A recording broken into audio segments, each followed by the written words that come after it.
Hello, welcome to everybody in my YouTube channel Chemistry by Bharat सलवाड़िया।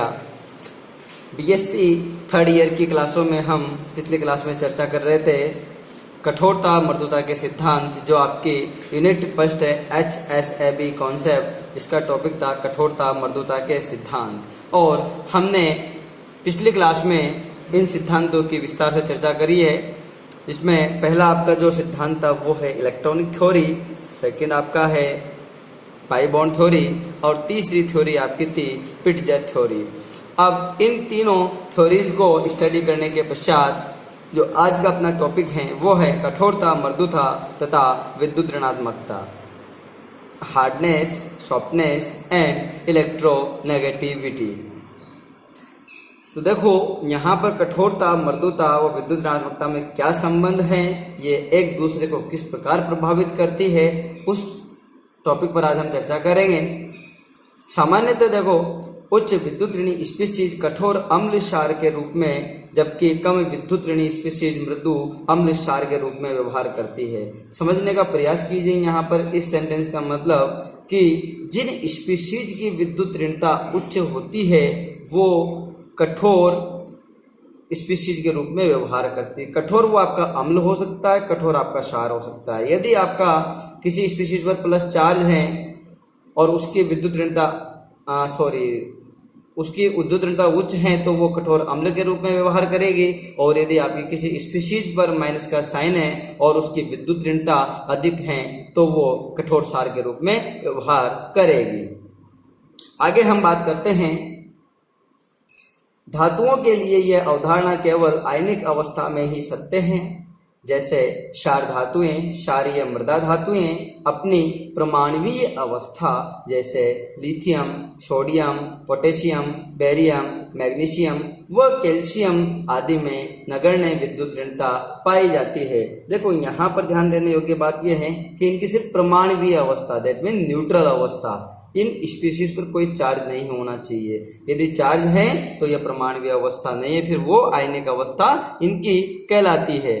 तो ये अपनी neutral अवस्था में बिल्कुल कम विद्युत ऋणता दर्शाते हैं, किंतु इनकी आयनिक अवस्थाएं जैसे lithium plus, sodium plus, potassium plus, barium +2, magnesium +2, calcium +2 आदि उच्च विद्युत ऋणी होती हैं, अतः यह कठोर अम्लों के रूप में व्यवहार करती है। जिस भी स्पीशीज पर आपको प्लस चार्ज दिख जाए वो अम्ल के रूप में व्यवहार करती है, लेकिन वो कितनी कठोरता दर्शाएगी या कितनी मृदुता दर्शाएगी ये डिपेंड करता है उसकी इलेक्ट्रोनेगेटिविटी पर।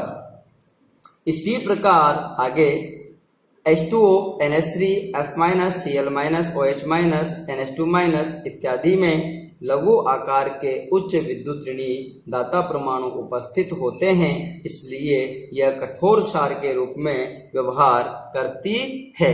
तो देखो यहाँ पर इनमें सब में डोनर एटम है, यहाँ ऑक्सीजन है, यहाँ नाइट्रोजन है, फ्लोरीन, क्लोरीन, यहाँ ऑक्सीजन है, यहाँ नाइट्रोजन है, ये डोनर एटम है और इनका साइज बहुत छोटा है और हायर इलेक्ट्रोनेगेटिव एटम है। इसी कारण से ये सारी के सारी स्पीशीज किस प्रकार का व्यवहार करती है, कठोर क्षार के रूप में व्यवहार दर्शाती है। अब देखो इसे हम एक उदाहरण की सहायता से समझते हैं। यहाँ पर कठोरता की विद्युत ऋणता पर निर्भरता की व्याख्या BH3 व BF3 की सहायता से संभव है। कैसे, ये क्वेश्चन यहाँ से पूछा जाता है एग्जाम में और 5 नंबर में क्वेश्चन यहाँ से डायरेक्टली पुट होता है, जो आपके सेक्शन बी में क्वेश्चन आता है। ये सेक्शन सी में भी आपसे पूछा जा सकता है, वहां पर सेक्शन सी में भी क्वेश्चन का डिवाइडेशन किया जाता है पार्ट्स में, ABCD तरीके से। वहां पर जो 10 नंबर का क्वेश्चन होता है वहां पार्ट दे दिए जाते हैं, तो ये वहां पे पूछा जा सकता है। बहुत महत्वपूर्ण क्वेश्चन है ये क्वेश्चन। तो देखो यहाँ समझाने के लिए अपन इसको इस तरह समझा सकते हैं। BH3 में कम विद्युत ऋणी हाइड्रोजन परमाणु की उपस्थिति के कारण BH3 एक मृदु अम्ल के रूप में व्यवहार करता है। क्यों व्यवहार करता है मृदु अम्ल के रूप में? क्योंकि हाइड्रोजन आपका कम विद्युत ऋणी है, और जो बोरान आपका है वो आपका बॉर्डरलाइन एसिड है या बॉर्डरलाइन जो है स्पीशीज है।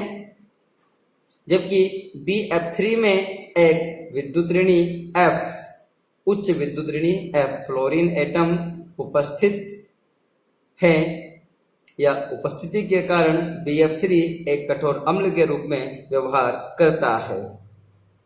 इसी प्रकार हम आगे बढ़ते हैं कंटिन्यूअस। लगभग पूर्ण पूरित डी उपकोष युक्त धातु आयनों जैसे copper plus, Ag plus, Au plus आदि के बड़े आकार व कम विद्युत ऋणता होने के कारण यह मृदु अम्लों के रूप में, जबकि iodine minus, SH minus, S2 minus इत्यादि में बड़े आकार के कम विद्युत ऋणी दाता परमाणु उपस्थित होते हैं, इसीलिए यह मृदु क्षार के रूप में व्यवहार करते हैं। आपसे पूछ लिया जाए कि iodine minus, SH minus, S2 minus मृदु क्षार के रूप में व्यवहार क्यों करते हैं, तो आप इसका आंसर कर सकते हैं शॉर्ट क्वेश्चंस में कि इसमें जो दाता परमाणु है वो कम विद्युत ऋणी है और इनका जो है साइज बड़ा है।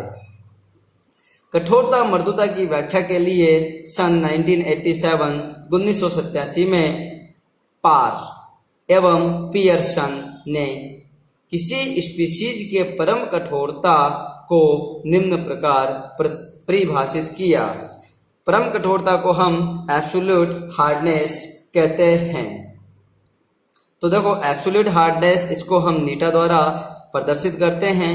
तो नीटा equal to IP minus EA upon 2। तो यहाँ पर IP क्या है, आयनन विभव, और EA क्या है आपका इलेक्ट्रॉन बंधुता। आप जानते हैं फर्स्ट ईयर में हम पढ़ चुके हैं आयनन विभव क्या होता है और इलेक्ट्रॉन बंधुता क्या होती है। आयनिक पोटेंशियल हम परिभाषित कर सकते हैं कि किसी भी न्यूट्रल या उदासीन गैसीय एटम के बाह्यतम कोश से एक इलेक्ट्रॉन रिमूव करने के लिए आवश्यक ऊर्जा की मात्रा आयनिक ऊर्जा या आयोनाइजेशन पोटेंशियल कहलाती है। और EA जो है इलेक्ट्रॉन अफिनिटी, तो हम कह सकते हैं किसी भी न्यूट्रल गैसीय परमाणु के बाह्यतम कोश में एक इलेक्ट्रॉन के ऐड करने पर या एक इलेक्ट्रॉन के जोड़ने पर मुक्त हुई ऊष्मा की मात्रा इलेक्ट्रॉन बंधुता कहलाती है। अतः किसी स्पीशीज के लिए IP तथा EA के मानों में अंतर नीटा का मान जितना अधिक होता है वह स्पीशीज उतनी ही अधिक कठोर व्यवहार दर्शाती है। इसलिए मृदु अम्लों व क्षारों के लिए नीटा का मान कम प्रेक्षित होता है। राइट, आगे अगला जो पैराग्राफ अपना है वो बहुत महत्वपूर्ण है। कठोरता मृदुता की व्याख्या के लिए कूपमैन एक साइंटिस्ट हैं। तो कूपमैन ने सीमांत कक्षकों की अवधारणा दी, जिसे हम कूपमैन्स थ्योरम के नाम से जानते हैं या कूपमैन थ्योरम कहते हैं। यहाँ कूपमैन के अनुसार किसी स्पीशीज में इलेक्ट्रॉन युक्त उच्चतम ऊर्जा के कक्षक, कौन से, इलेक्ट्रॉन युक्त उच्चतम ऊर्जा के कक्षक, जिन्हें हम होमो कहते हैं। होमो क्या होते हैं, हाईएस्ट ऑक्यूपाइड मॉलिक्यूलर ऑर्बिटल। और ये आपके ऑर्बिटल डायग्राम में कहाँ होते हैं, ये नीचे की साइड होते हैं। राइट, इनकी ऊर्जा कम होती है। जबकि न्यूनतम ऊर्जा का रिक्त कक्षक लूमो कहलाता है। लूमो का फुल फॉर्म क्या है, लोवेस्ट अनऑक्यूपाइड मॉलिक्यूलर ऑर्बिटल। कई बार आपसे आधे नंबर के क्वेश्चन में होमो और लूमो की डेफिनेशन भी पूछी गई है। कई बार, एक दो बार मैंने देखा है पेपर्स को, पुराने पेपर्स को, जिसमें आपको इनकी फुल फॉर्म भी बतानी पड़ी। तो ये आपकी दोनों की फुल फॉर्म जो है आप जरूर याद कर लीजिएगा, लोवेस्ट अनऑक्यूपाइड मॉलिक्यूलर ऑर्बिटल, और होमो की जो है हाईएस्ट ऑक्यूपाइड मॉलिक्यूलर ऑर्बिटल। इस प्रमेय के अनुसार किसी स्पीशीज के लिए होमो आयनन ऊर्जा का, जबकि लूमो इलेक्ट्रॉन बंधुता का माप होता है।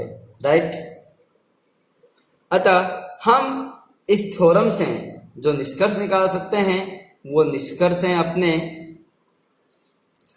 पहला निष्कर्ष है, जिन स्पीशीज के लिए होमो व लूमो के मध्य ऊर्जा अंतराल अधिक होता है वह कठोर स्पीशीज के रूप में व्यवहार करती है। अब एक पॉइंट याद कर लीजिएगा, दूसरा आपको स्वतः याद हो जाएगा, लेकिन इन सब चीज़ों को आप लिखकर समझकर याद रखिए ताकि आपको ये लंबे समय तक याद रहें, आप इसे भूल नहीं पाओ। किंतु जिन स्पीशीज के लिए होमो व लूमो के मध्य अंतराल कम होता है उनमें कक्षकों के मिश्रित होने की संभावनाएं अधिक होती है या मिश्रित होने की संभावनाएं होती है, अतः ये मृदु स्पीशीज के रूप में व्यवहार दर्शाते हैं। तो जो आज का अपना टॉपिक था कठोरता, मृदुता व विद्युत ऋणात्मकता, यहाँ से एक क्वेश्चन अवश्य रूप से पूछा जाता है और 5 नंबर का क्वेश्चन आता है। इसमें आपको इतना ही डिस्कस करना है आंसर में। इसके बाद जो अपना अगला टॉपिक आता है वो है पियर्सन पोलिंग विरोधाभास, पियर्सन पोलिंग पैराडॉक्स। देखो कोई भी चीज नई खोजी जाती है तो वो वहां तक ही नई रहती है जहां तक कोई नई चीज या नई जो है डिस्कवरी ना हो जाए तब तक वो नई रहती है। अब यहाँ पर पियर्सन और पोलिंग दोनों के विचार थोड़े से डिफरेंस हैं। इन दोनों के बीच में किन किन बातों को लेकर एकता नहीं रही उस बारे में हम चर्चा इससे अगली क्लास में करेंगे। और यदि आपको इस लेक्चर के दौरान किसी भी प्रकार की परेशानी हो, कोई कठिनाई हो, कोई क्वेश्चंस आपका हो तो मुझे कमेंट बॉक्स में ज़रूर बताइएगा।